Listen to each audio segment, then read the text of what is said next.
como que eu combino, né, então, o método Midas, o tratamento, com outras abordagens terapêuticas, tá? Sejam quais forem. O Midas ele tem alguns pontos, ele é preparado para funcionar tanto de maneira isolada, só com a hipnoterapia mesmo, pelo roteiro, pelo protocolo Midas, ou combinado com outros processos. Tem alguns pontos onde essa interação, essa integração é possível. Por exemplo, na característica do Midas de promover momentos mensais, 3 meses, né, uma sessão mensal.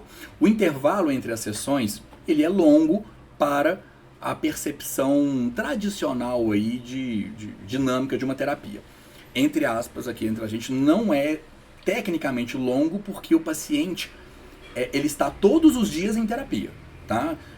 Essa é uma condição, né, que pra gente é importantíssimo. Essa mentalidade do nosso paciente, ela é importante, a nossa também. O paciente de terapias tradicionais, geralmente ele pensa assim, eu tô fazendo uma terapia ali, o dia da minha consulta, da minha sessão é quarta-feira, então quarta-feira é dia de terapia. Quinta-feira não é dia de terapia não. Sexta-feira é dia de terapia não. Então quarta-feira é o dia da terapia. Então a pessoa ela se vê em um momento terapêutico semanal. Os outros dias ela, né, com a gente não. Eu vou te ver de novo daqui a um mês, mas todos os dias são dias de terapia com o melhor terapeuta do mundo, que é você, tá? Do mundo, o melhor é você, cuidando de você. Então, mas, de fato, esses intervalos mensais, eles possibilitam o apoio, né, a combinação com outros protocolos. Só que isso é só uma parte da resposta, porque eu posso, Thiago, então entre os intervalos, toda semana, ou até mais de uma vez por semana, eu posso atender o paciente com outras manobras? Pode, lógico. Eu só recomendo, ou eu só sinalizo que exista um certo alinhamento, tá?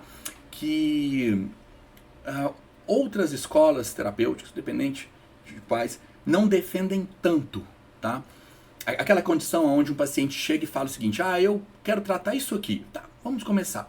Aí, às vezes, na sessão seguinte, o paciente traz uma outra demanda, um outro assunto. O terapeuta recebe, sem fechar o que estava sendo tratado nas sessões anteriores. E muitas vezes ele recebe de boa intenção, né, para ver se aquela sinalização tem conexão com o que está, mas às vezes não tem, a sessão foi isolada. E isso pode acontecer com uma certa frequência que descaracteriza um roteiro mesmo específico de tratamento. Acaba sendo uma coisa meio acompanhamento geral, assim. Nada contra, ok? Existem pacientes com demanda para acompanhamento, para desenvolvimento pessoal, mas não são os pacientes que buscam superação de algo. Então não vou aprofundar nesse ponto. Mas o que quer dizer, né? Alinhar as identidades ali das abordagens ou o propósito delas. Manter essa bússola em evidência. O paciente quer superar isso aqui. Ele precisa superar essa demanda. Ele precisa mudar essa característica na vida, comportamental, emocional. Tem um objetivo aqui que vai fazer. Nós não estamos aqui só para o paciente se sentir bem a cada sessão. E de maneira geral, não, a gente quer conquistar um resultado tangível aqui. Essa demanda dele precisa ser superada, precisa ser resolvida. Então, vou inserir outras abordagens, né, que eu domino, no intervalo entre as sessões. Ok, perfeito, só que faça o seguinte, entenda, né, você procura entender o que outras abordagens possuem que podem favorecer o momento daquele paciente. A orientação, se o Midas for o carro-chefe, né, se o Midas for o que estiver guiando o tratamento, ele não é o complemento, então vai ser predominante que o paciente ele vai primeiro passar por uma fase de neutralização de um conflito. Então, se eu considerar aqui, por exemplo, a hipnose não verbal.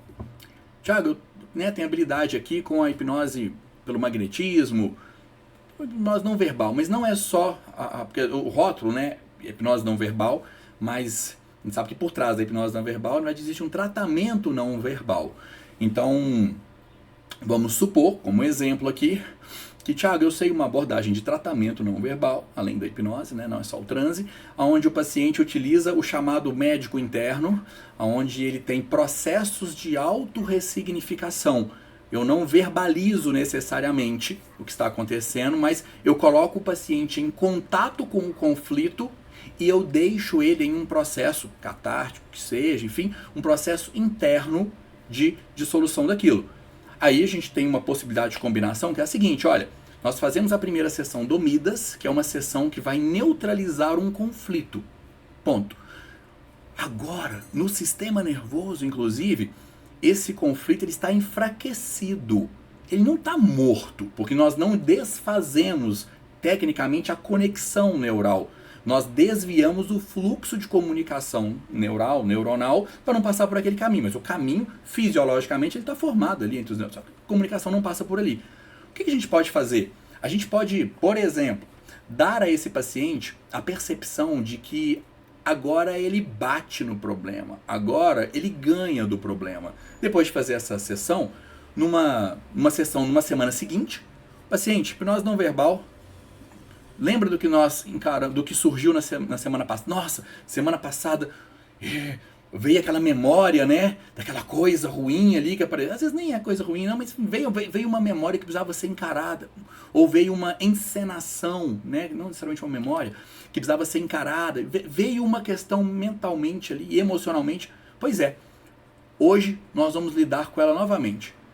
E aí só que o paciente não precisa saber, nós sabemos que, olha, essa outra terapia, por exemplo, hipnose não verbal, seria um reiki, hipnose não verbal pelo médico interno ali. Ela pode dar ao paciente a experiência de que, olha só, hoje não tem verbalização, hoje é um processo seu. Pode ter a catarse, pode ter esse processo todo aqui, mas você vai perceber que foi você, a experiência de sentir que foi você batendo e ganhando e superando e amarrando pontas que seja, às vezes com uma pontinha solta aí da sessão anterior também você limpou isso aqui por essa sessão. Ótimo. Uma hipnose não verbal para esse paciente, lembrando, né, com o Midas como carro-chefe. Depois que ele neutraliza, ele entra numa fase de programação, de condicionamento de respostas, de resultados esperados. Então o paciente vai passar agora alguns dias trabalhando com exercícios, com oportunidades, os resultados que ele espera do tratamento. E uma hipnose não verbal, ela pode ser também condicionativa.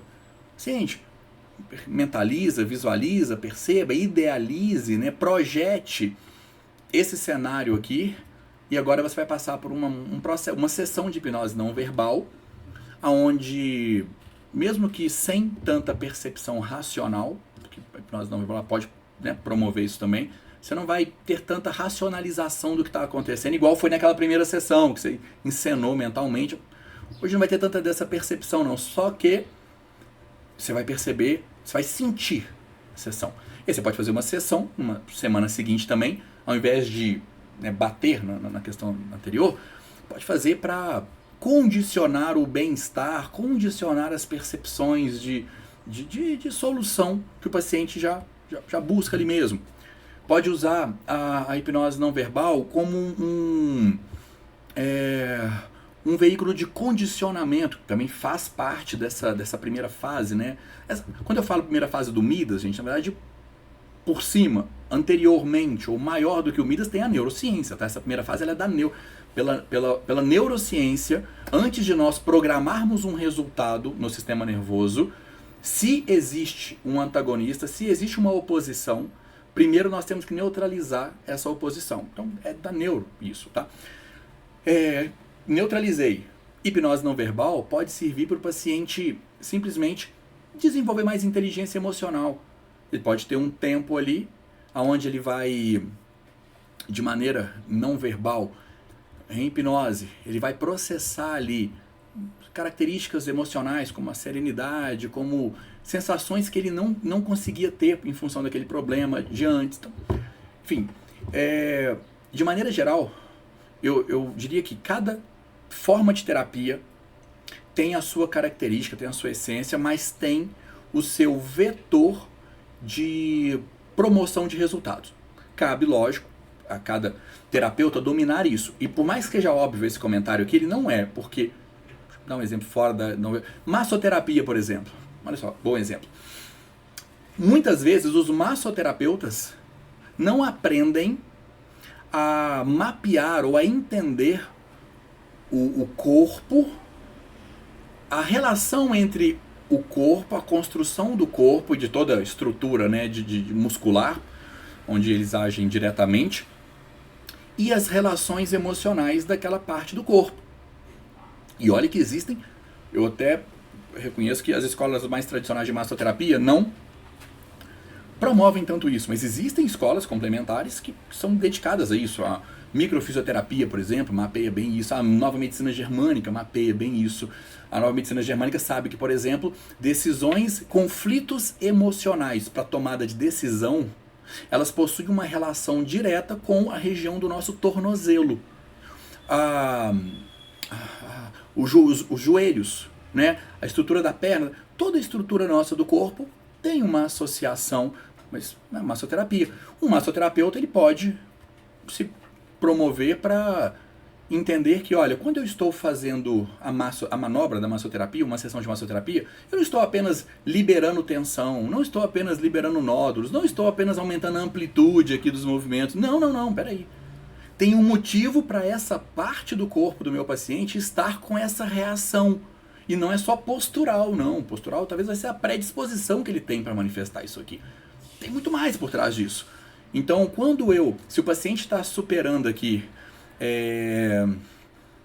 decisão, o paciente tem dificuldade com um conflito de preocupação, não consegue tomar decisões, não consegue decidir, um massoterapeuta pode considerar que, olha, eu vou fazer manobras aqui da massoterapia nessas sessões seguintes à primeira sessão do Midas, dando uma ênfase maior na panturrilha, nas panturrilhas, nessa estrutura aqui do tornozelo do paciente, na amplitude de movimento, porque eu entendo que, né, essa terapia, que é a massoterapia, ela pode ajudar, apoiar, condicionar o paciente a se desenvolver mais nessa superação que é emocional. Então, conhecer a amplitude, conhecer as características não só, né, das manobras, mas as características de cada terapia para saber como combiná-la, preservando essa estratégia de tratamento para que não vire uma coisa do tipo, estou só fazendo sessões complementares aqui